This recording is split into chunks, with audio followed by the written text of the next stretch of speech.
I did interview my dad and asked him questions like this when he was about 80 some years old, and his memory was still pretty good, but I did ask him many questions about what he remembered about growing up in Italy and how he got here, and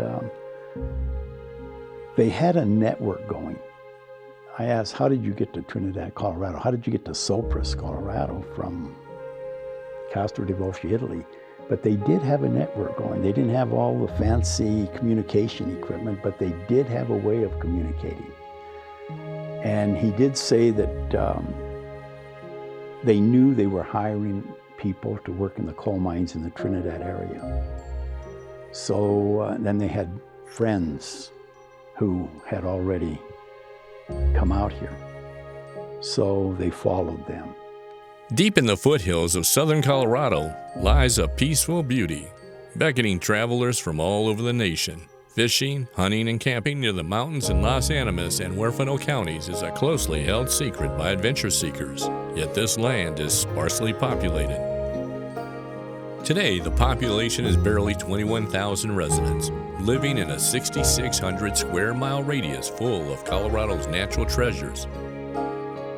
You will find San Isabel National Forest, Sangre de Cristo Mountain Range, 3 state parks, and the rushing Purgatory, Cucharas, and Huérfano rivers.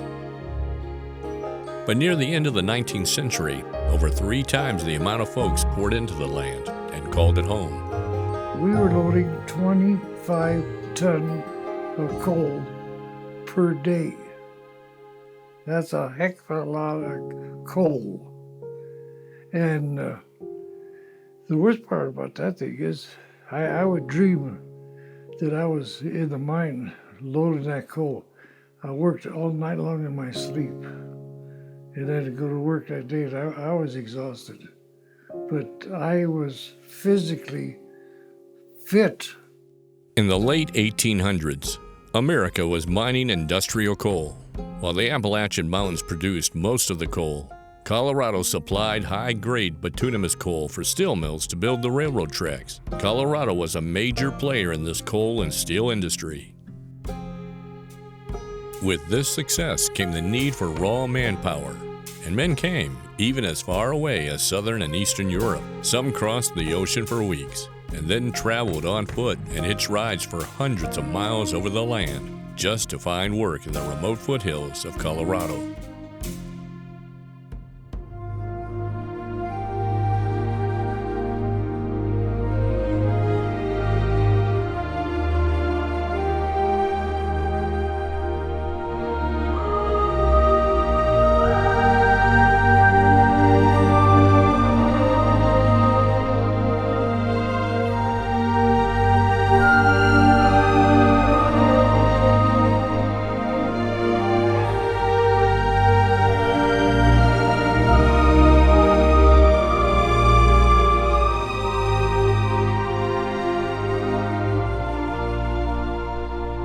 I've been back to where my dad was born, and it's a beautiful place.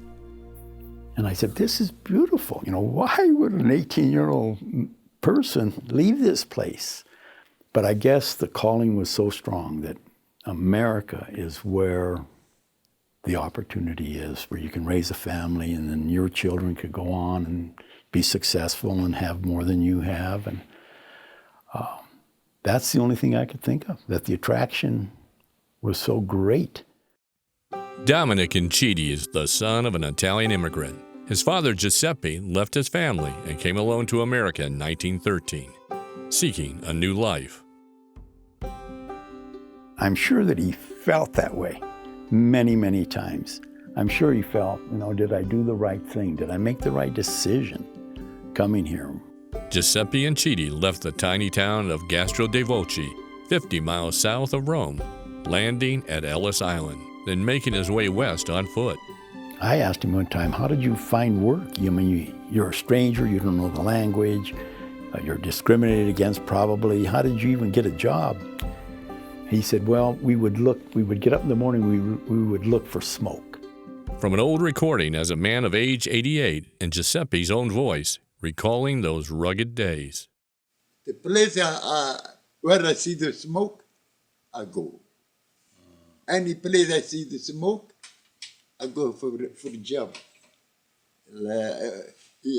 Any place, the 70, 75 now. He said, well, we would get up in the morning, we would look for smoke.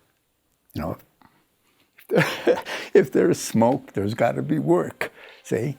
So he said, eventually, and then he said, if the boss was Italian, you had a good chance of getting a job because you were Italian, the boss was Italian, and you had a good chance of getting a job.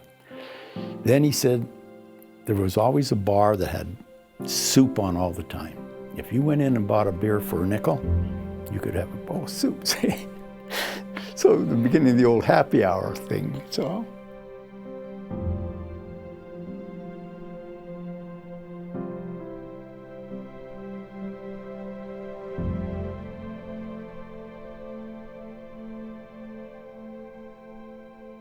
Domenic was born in a Colorado coal camp October 11, 1932, one of 7 children. I might say this, that my mother was 15 years old when she married my dad. My dad tells me that she was being raised by an uncle who was a shoemaker. And I asked him how he met my mother, and he says that he brought his shoes in to get resold and met my mother that way. Eventually lied about her age, and she was able to get married at 15, and he was 25. Back in the old days, the law wasn't pleased with the lie the young couple told about the young girl's age. When he put me in jail, before at Sopris c'era gli streetcar. C'era gli streetcar. We went mine tedega. Io mi pigliavo poco di sedia, ancora le lingua qua. Some chair. Sana Mangogne, quando we get off to the streetcar, I find the cop.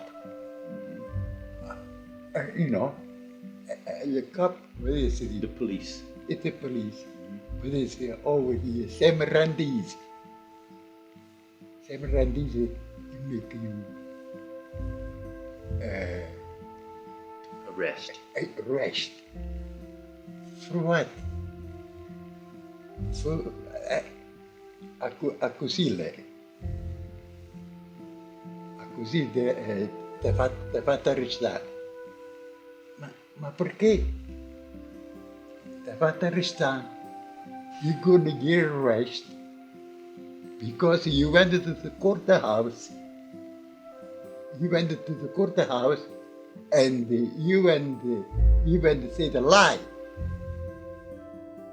Giuseppe Incitti's first job was working in the coke ovens, and Domenic went back to those familiar hills. In 1913, my dad immigrated from Italy when he was 18, and first worked in back east, Pittsburgh, Detroit, and then found out that they were hiring coal miners in the Trinidad area. Some way he got out here, and his first job was working in coke ovens like this. And what he told me about it is in the wintertime, you're very, very hot in front and very cold in the back. But the reason for the coke ovens, they use the coal to make what they call coke. And then they ship the coke to Pueblo and use it to make steel. And so a lot of the coal mines around the Trinidad area had the coke ovens. He recalled his father telling him how working those coke ovens was tough. And then when you burn the coke, it's very, very hot, a very, very high temperature. The guys that work in these coke ovens, their job was to shovel coal into the ovens and then tend them until the coal actually became coke. And then bring the coke out of the oven. And I think one person had to manage more than one oven. So it was hard, tedious work, no doubt about it. After a few years, Giuseppe found a job more to his liking in the well-established coal camp Sopris, along the beautiful Sangre de Cristo Mountains near the Purgatory River. It was very hard pick and shovel work, where you got paid by how much coal you produced, not by how many hours you worked, but it was how much coal did you produce, and they would keep track, and then you would fill your car with coal. They would weigh it, and that's what you got paid. Also, he said, they would check the coal that you were putting in there, because if there was a lot of rock in the coal, that wasn't very good for the company. So it was a situation where you did your own blasting, and I'd ask him, he'd say, well, I didn't make any money today, because I prepared my work for tomorrow. I blasted coal, and now there's coal ready for me to load on the car. And you gotta dig. You gotta cut with a pick. You gotta cut with a pick. They got up very early in the morning to start this, because I remember my dad leaving work in the dark. It would be dark in the morning. They'd leave that early, especially in the wintertime, when the days were short. And then they would come back in the dark. And I'd say, you worked in the dark. These guys didn't see the sun, They left in the dark, they worked in the dark, they got home in the dark. I do remember as a kid rubbing Ben Gay on his back and shoulders almost every night. They'd come home, they were sore. These people were sore. Coal camp life was not easy for the coal miners' wives. Dominic's mother worked hard above ground, while her husband worked underground. It's unbelievable still when I look back. Here's a 15-year-old girl, and you already have a child at 17, and you're responsible to put a meal on the table, not very much money, if any money at all. And then as the family grew, still a young girl, and I'm thinking, and I don't ever remember going hungry. There was always a meal on the table. We did have a lot of spaghetti, a lot of beans, but we did raise chickens. We had rabbits. We had a big vegetable garden. The facilities weren't there, no washer, dryer. You had to keep the house, although, that was their whole life. I remember my mother telling me to run over to this particular house and call Mrs. Laminger. Still remember that name, because it was time. And I still remember running over, knocking on that door, and telling this woman my mother needed her. And that's when my brother was born at home. In fact, all of us were born at home.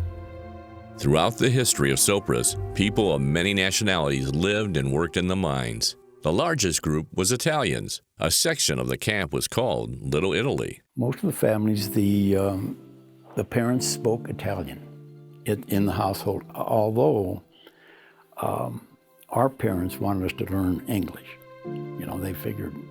Now the Hispanics, the Spanish kids, was kind of different. They were fluent in Spanish. We were not fluent in Italian because our parents stressed, no, you got to learn English, see. Where the Spanish kids were fluent in Spanish. Eventually, our parents began speaking English at home. The miners were also Slavic, Hungarian, Greeks, and Polish. Ted Langowski is a third-generation coal miner. The CF&I had a policy that it was nobody was to associate with one another. They didn't want me talking to him because maybe we could conspire to cheat the company out of something. Ted's grandfather immigrated from Poznan, Poland. Joseph Langowski came to America for the same reason as Giuseppe, but from up north. When he came to the United States, He didn't come in through Ellis Island. He came through the St. Lawrence River into Canada and into Chicago.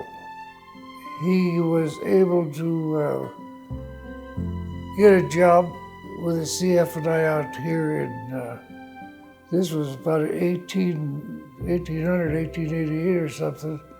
And he found out that he was able to get a job, so that he sent a message back to Poland for his wife to come and join him. Joseph quickly found work as a skilled blacksmith. He and his wife Francisca had 7 children, but before they were even properly settled in, she left Joseph for a man she met back in Chicago. My dad remembered being put in a orphanage in Denver. Well, the thing that made it bad was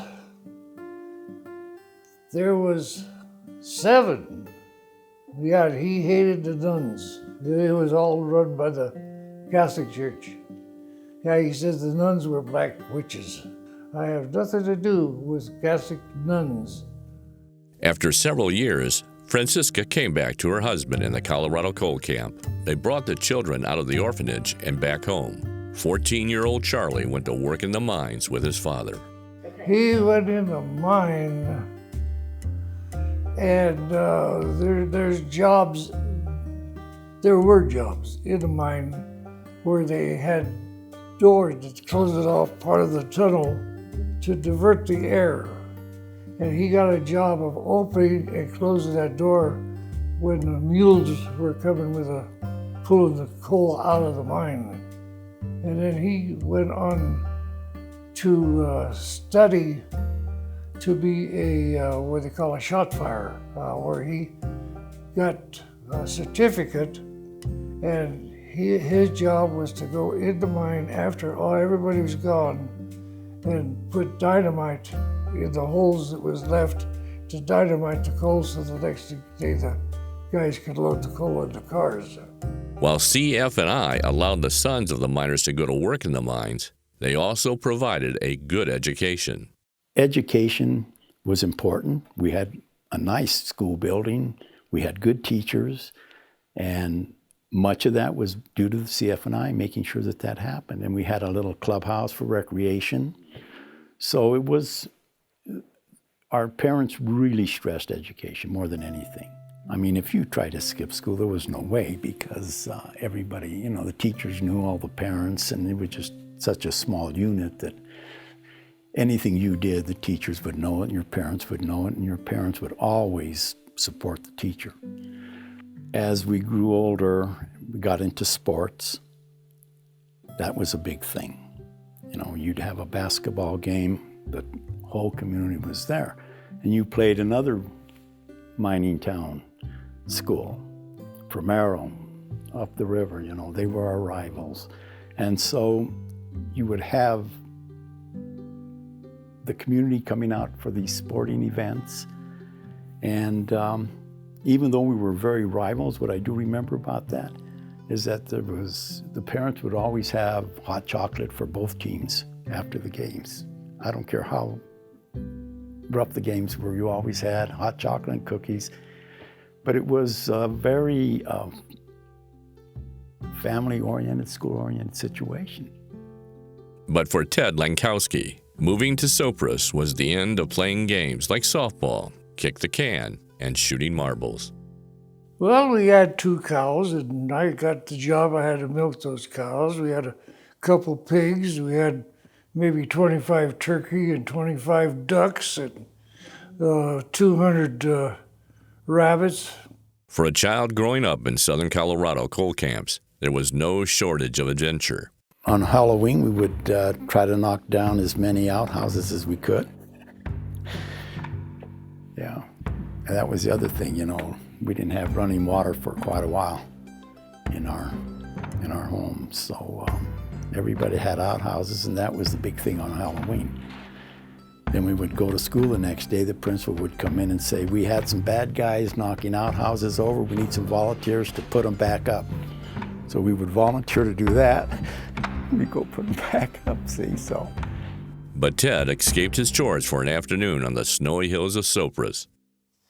That's where my brother Henry damn near got killed. I can remember. It was in Segundo. There was a big sloping hill. And down the bottom, it went down and it curved down along the railroad track. Well, this was 30, so Henry would be about 80 years old. And he was an ornery little crap. Well, we were up on the side of the hill, and there must have been 15 or 20 of us. We were trading off, sliding down and bringing the sled back up. Well, Henry decided to sneak a special ride, so he grabbed the sled and he went down. At the time he was going down, well, somebody was watching and somebody was driving up. You would be going down and the cars are coming up. He was lucky that he went right underneath that car. I mean, he could have been killed. Yeah, we went down there and he said, "That's fun, can I do it again?" No, you're not going to do it again.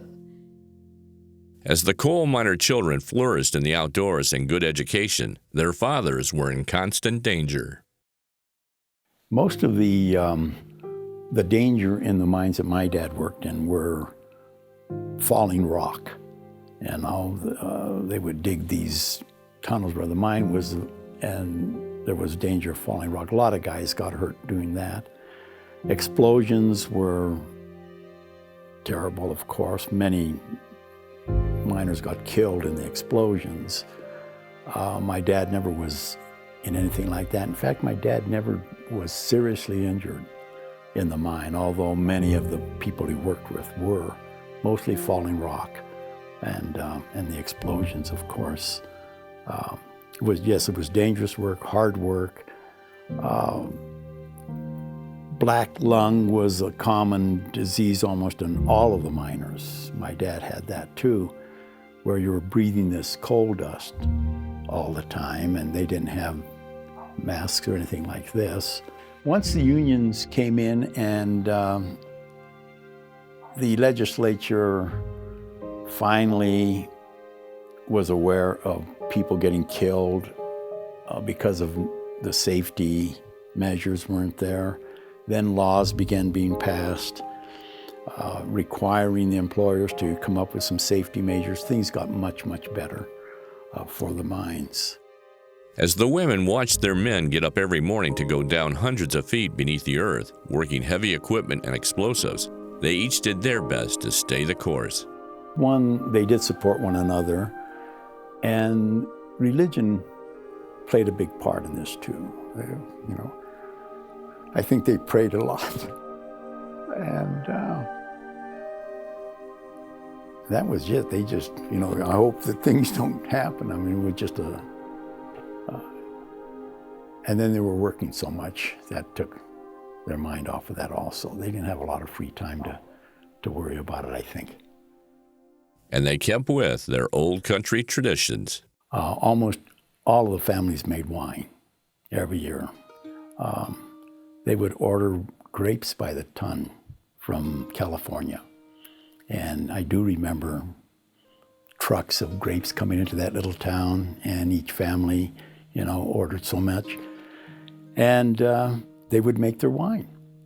And they would fish when they could, and just family things, very simple pleasures, but it wasn't all drudgery. It was good life. The mining camp company store was a big part of the mining town. They were often the only store in the camp. Any other shopping was too far for the families to travel. There are very few remaining company stores in Colorado. So going back to Cokedale's, the Godly Mercantile Store brought back memories for Domenic.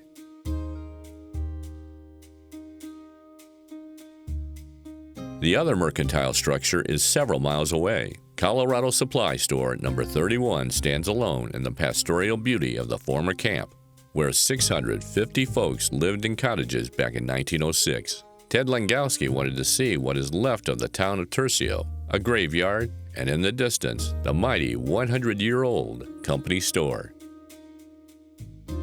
When the CF and I developed these different mining towns, in order for people to have access to getting merchandise like food, groceries, whatever it might be, the CF and I built a store.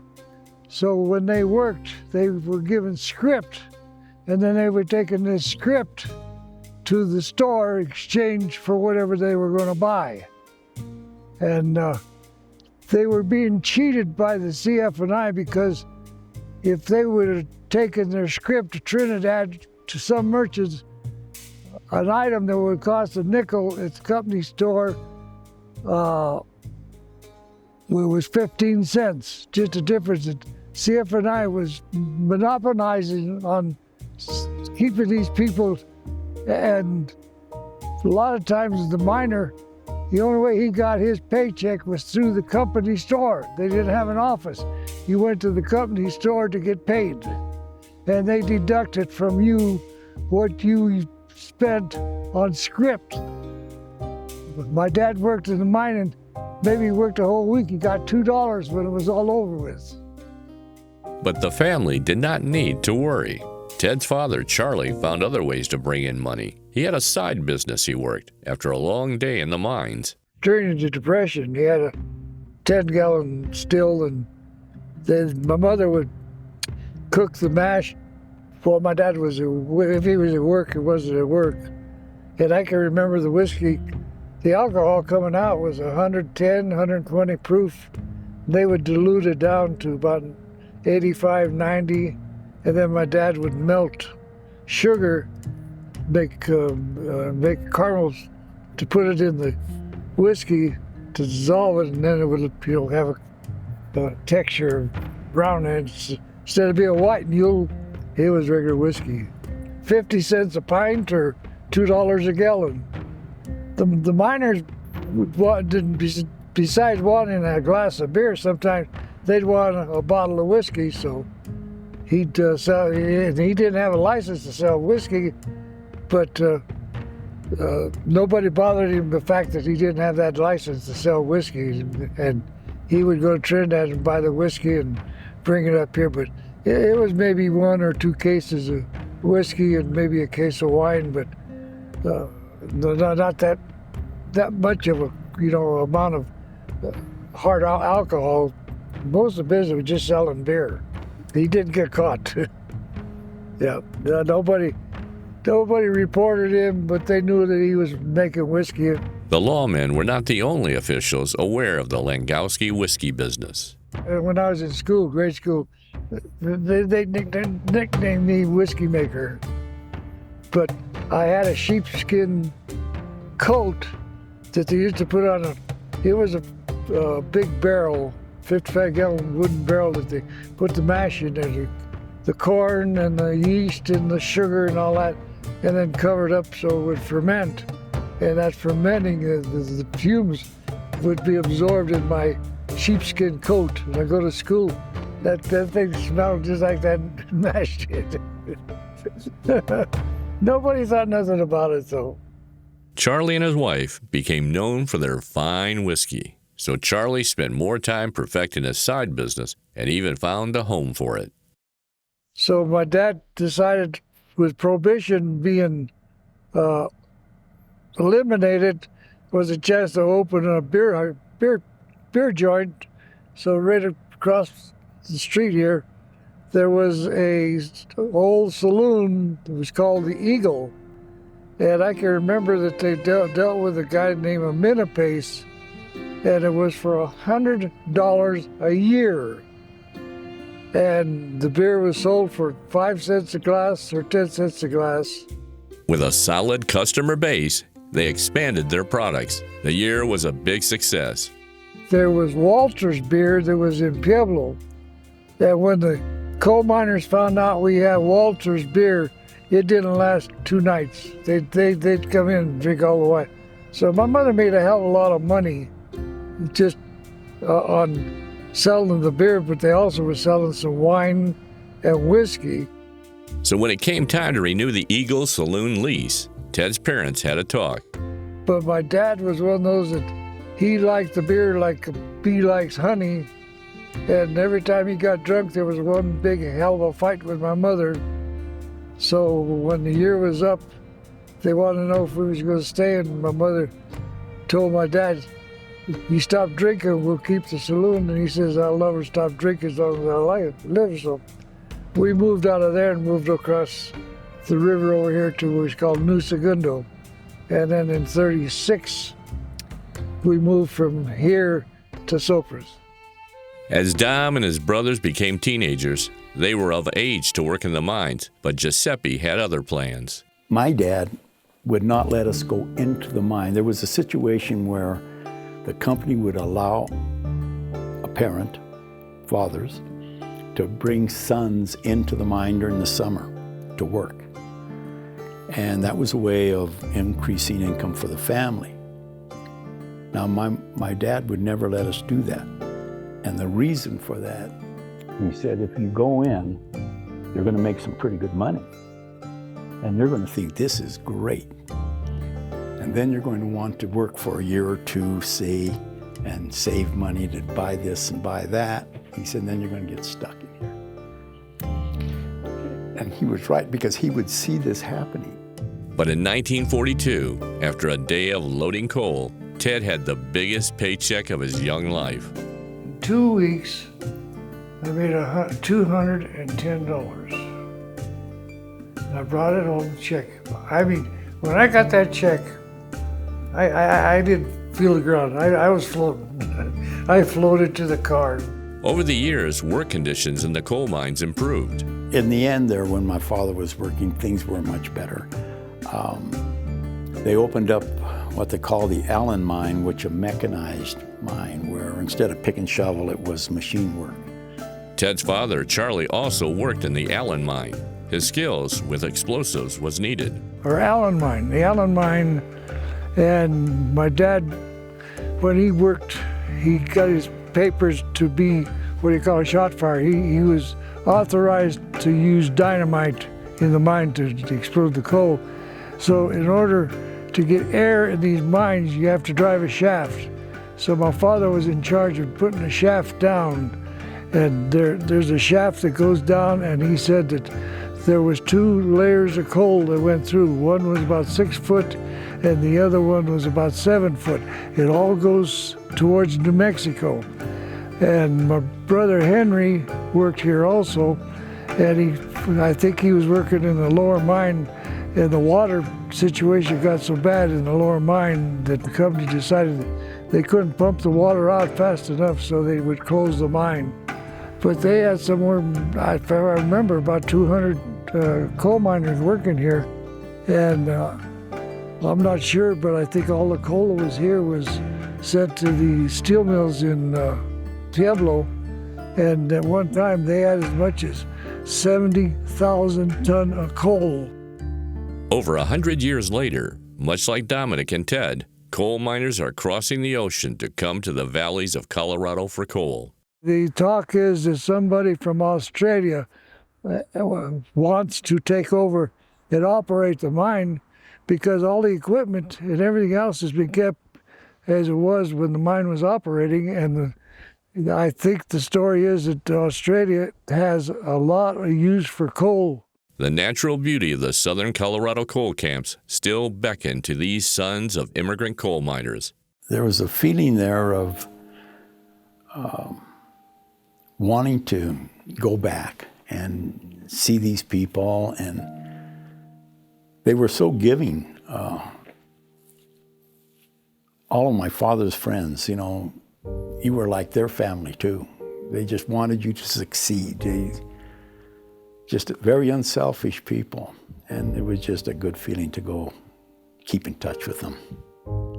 In 1976, the U.S. Army Corps of Engineers built a 200-foot-high concrete dam where Sopris was once home for over 2,000 immigrant mine workers. Many, like Dom's father, Giuseppe, still live in his camp house. He was forced to move away. Now the town is underwater. Ted and Domenic return to their sacred place. Okay, where we're standing right here is where my dad worked most of his life. In the coal mine, which is about maybe 200 yards from here, that's where the mine was. And my dad worked in the mine and the coke ovens. But the town of Sopris itself was about where that boat is up there. That's where most of the homes were. And then straight up on that hill where you see those two houses, there's three large letters, LHS. Stands for Lincoln High School. That was our high school. Well, it was elementary and high school. And it was located in where the water is now, probably 100 yards or so south of that boat. If you can see that boat, I'm not sure you can. But, and then our house was right across the street. My mother raised 7 children, and I still don't know how she did it. You know, she put food on the table every night. There was not much money coming in, but she had some real creative dishes. Yeah, my mother used to make homemade bread in the outside oven, and you could smell that thing all over town, but it was good. It was really great bread. But I remember one dish, it would be a layer of bread and a layer of beans, you know, and another layer of bread and a layer of beans. Well, that fed a lot of people and didn't cost very much. And we had, there were many friends, and we'd get together every day, and we were always outside. There used to be a pond called Greeny Pond, and there were all kinds of wildlife down there. Birds, frogs, all kinds of things. And we would go down there, spend most of the day down there. Or we would walk up to, we call it LHS, we'd walk up there, pick piñon nuts, sit down, look over the town, and try to pick out all the homes, you know. That's my house, there's Mr. Fantine, there's Mr. Archuleta, and so forth. It was nice. It was a beautiful view from up there. As the memories of life in the Colorado coal camp come back to Dom, even the hardships are tempered with time. So we'd have fires. I mean, I can remember the fires we had in that town. House would burn down, see. And so the person that owned the house, they went, put the hoses on the neighbor's house because my house is gone. Try to save my neighbor's house. So the hoses would go to the neighbor's house. And just unselfishness this way. Hard workers, very hard workers. Poverty was there, but you just made it work. No one complained about it. They were happy to have the job. And I guess you pick up stuff like that, growing up among people like that. Eventually, both Ted and Dom moved to Colorado Springs, where they worked and raised their family. Ted was a construction foreman, overseeing the building of major landmark structures over the state. Domenic became a school administrator for over 35 years. They still go fishing together, back in the southern Colorado coal camp country. Well, you ain't got no life anymore.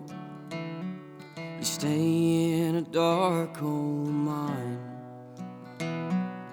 working away every day with your wife and kids on your mind.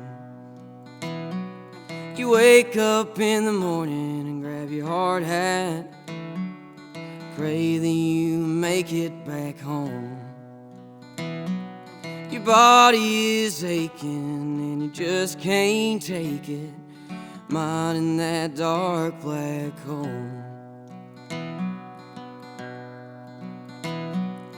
Dark black hole, take my soul, I owe it to you anyways. Just don't let my children become the victims of the mountain's evil ways.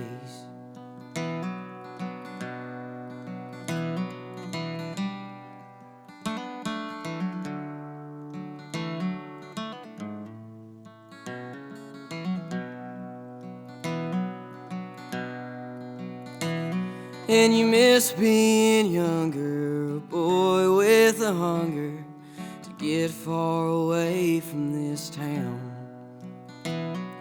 You never knew how, why, or when, just knew that you'd make it somehow.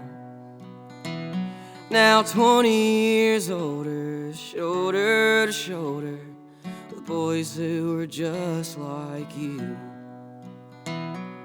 spending their lives underground, proving their collars are blue. Dark black coal, take my soul, owe it to you anyways. Just don't let my children become the victims of the mountain's evil ways. Dark black coal, take my soul, owe it to you anyways. Just don't let my children become the victims of the mountain's evil ways.